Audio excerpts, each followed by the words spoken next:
At the debate that's ensuing here as they have put out the request here to bring in Secretary of State John Kerry and who else they might issue subpoenas for. Is this about 2014? Because we're just really months away from the election. Richard, yes, it's about 2014, it's about 2016, and it's about building two cases now that the Republicans want to relitigate, because it's not like we haven't been around this movie for years now.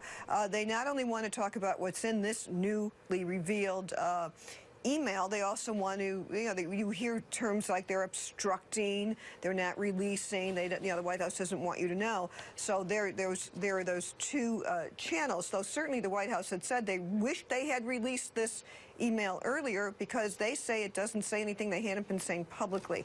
So that's what it is about. Yes, politics. All about politics. There's no there. There's, oh, certainly the White House says that they wish they had released this earlier because there's nothing to this email. It's amazing, isn't it?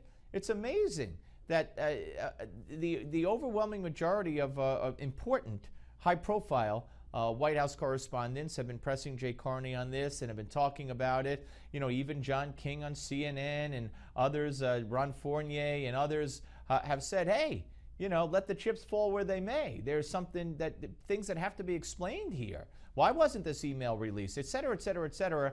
And yet there's the hardcore loyalists to Obama who could do no wrong in their eyes, and no matter what is out there, no matter what is revealed, no matter what the scandal, no matter what the cover-up, it's politics. It's just politics.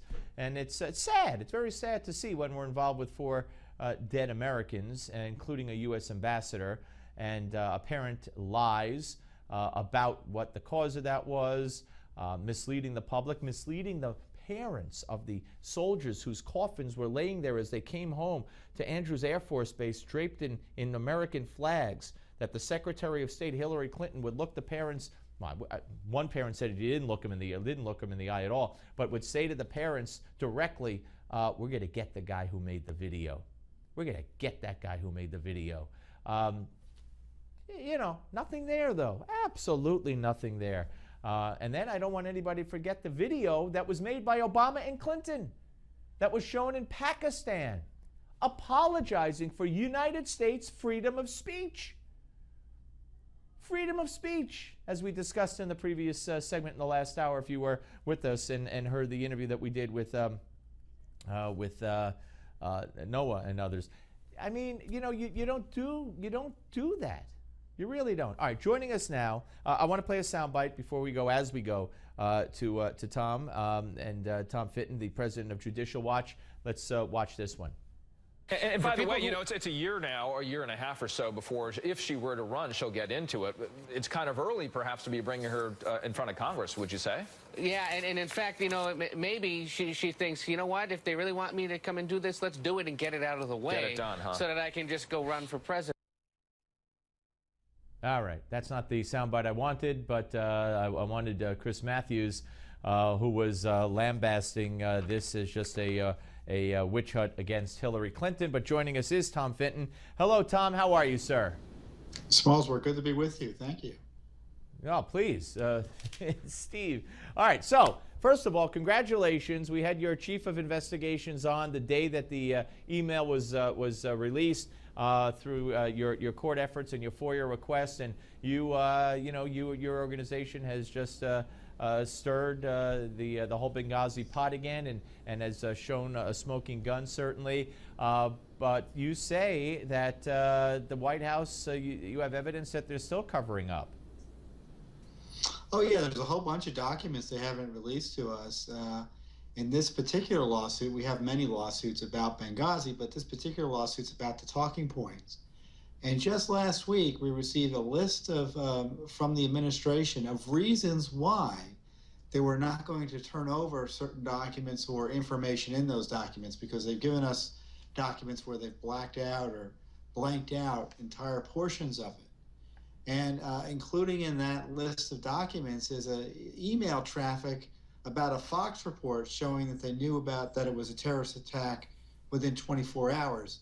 All discussion of that Fox News piece is blacked out. And that they're saying would chill government deliberations if that sort of information had to be released publicly, which is incredible. Cover-up and government malfeasance aren't protected under the Freedom of Information Act, and they ought to release the information. Well, Tom, I mean, are you afraid that this is what we could expect from a select committee hearing? This kind of stonewalling, whether it's, and I've asked this question to many people, including congressmen, whether it's national security or ongoing investigation or taking the fifth or, you know, whatever, or executive privilege. I mean, do you believe this select committee will produce what we're looking for? Well, I'm hoping it's harder to avoid the truth and avoid disclosing documents to the select committee, which obviously is going to have a lot more attention than your typical committee. But we should not be naive about the ability of the administration to stonewall. You know, the president asserted executive privilege on Fast and Furious documents. Eric Holder was held in contempt. And the House of Representatives is still in court after 2 years trying to get Fast and Furious documents about why the administration was lying to Congress about Fast and Furious. So, you know, we can be excited and hopeful that the Select Committee is going to be instituted. But from Judicial Watch's perspective, we're just going to keep on keeping on and pursuing this information in court independently, because in the end, it's a political process, and the administration is almost guaranteed to play games, which the House, however diligent, is going to have difficulty trying to deal with. All right, explain to me, Tom, when you sue, for instance, you said you have lots of lawsuits out there, and pardon my ignorance, but is it not possible to sue for like all the documents that you think the Congress would have gotten, but according to a Fox News report that there are differences between the Benghazi emails released through the courts to you and what the White House has released through to Congress? There are discrepancies between these emails. But so is it possible, since apparently Congress can't get as good a stuff as you've gotten, is it possible to just have one lawsuit and say just hand everything over, or what? How does that work? Well, there are technical reasons that you don't want to ask for too much at once, and we kind of try to have narrow requests and focus the lawsuits on narrow sets of issues. This is what's going on, Steve. When Congress subpoenas an administration, and this is not necessarily just Obama, this could be a Republican, Democrat, it doesn't matter who's running the show. The back and forth and the response to that subpoena is political. And just responding to subpoenas, lawyers withhold information willy-nilly and hope the other side doesn't want to fight about it, or if they do, they kind of have to go to court, and it takes forever to get access to the information you're fighting about. The Freedom of Information Act, it's a much more streamlined process. Either the government has to turn over documents within a certain time frame, generally speaking, and they need to specify to the court what documents they're withholding and why. And then we have the ability to challenge. Now, we have high hurdles to overcome in challenging government stonewalls for sure, but we get a much clearer picture of what's going on through our Freedom of Information Act process than the political process on the Hill. And frankly, they can't play the games with us that they can play with Congress. All right, so where are we right now? Aside from the smoking gun email from Mr. Rhodes that we've all talked about, that that Jay Carney has addressed and said it's not about Benghazi.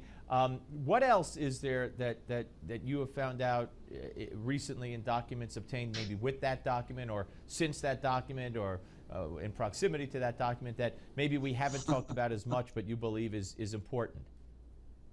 Well, I think it's very interesting at least in the group of documents that we released, that Susan Rice was being updated in real time about what the State Department knew about the attack. And it's dramatic to see. They're talking about people whose lives are either been lost or on the line. They weren't sure what had happened to Ambassador Stevens. So the emails are very dramatic, and that's not a criticism of the administration. That's a very fact of life. They're dramatic, talking about the attack, but they only talk about an attack. They don't talk about a demonstration. They don't talk about a video. They don't talk about protests. They talk about an attack.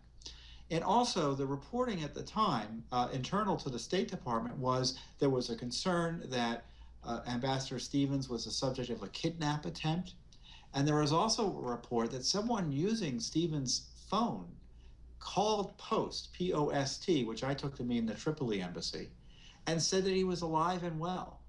And of course, the person commented, if he was alive and well, why didn't he make the call himself? But there could be many reasons for that. So my point in conveying that piece of information was they had information at the time that he might have been alive, which really puts in a even more glaring light the lack of follow-through in terms of the Obama administration authorizing a massive response and trying to get our military there, however long it took to find out where the ambassador was and protect anyone else that needed protecting, and if necessary, doling out rough justice. I know, notwithstanding what you just said, Tom, about that email that said he might be alive, or maybe, as part of that, did you come across anything that indicates how the ambassador might have died, or how he might have been injured, or what might have happened to him? Because, I've heard non-reported claims, shall we say, of just an indescribably horrible, attack and death. No, I didn't see that, and I think it's still an outstanding question, Steve. And people can Google and double check me, but I don't think we still know how he died exactly. No, we don't. I just was wondering if there was anything in those emails Right. that, for whatever reason, you haven't trumpeted because it was so horrific. I mean, we've seen pictures of blood stains and different things, and let's just put it this way: they lead to a horrific way to go. Not that there's a good way to go under those circumstances, Right. but very painful and very abusive in that manner. Okay, so where do you take it from here? How many lawsuits are out there, and how many documents could this yield you, and what's the time frame? Well, we have at least 4 lawsuits. We have 30 Freedom of Information Act requests total, and more are being sent out probably as we speak. So we're going to battle in court over the documents that have been withheld. We've made talk previously, Steve, about documents showing the security fiasco in Benghazi with the Blue Mountain Group, information about Morell, the CIA official who took a heavy edit to the Benghazi talking points given to Congress. What's interesting about this email, Steve, is that this is the talking points for Rice. People need to understand there were talking points, and this is what had been the focus on previously, and they assumed the talking points for Congress was used for Rice on the talk shows, when in fact there was a different set, as we uncovered. But the talking points used Right. for Congress, which everyone had been focusing on, thinking, well, that was the key. Well, those were only part of the picture, but those used for Congress were not factually accurate either. So it's not just lying to the American people. You had the ambassador, you had the president and all of his people providing false information to Congress to convey to the American people. Unbelievable. Tom, keep up the good work. Thank you very much. Appreciate you coming on. Tom Fitton, ladies and gentlemen, the president of Judicial Watch. Appreciate your time, sir. All right, folks, Thanks. We're coming back with the Malzberg panel. Don't miss it right here on the Steve Malzberg Show.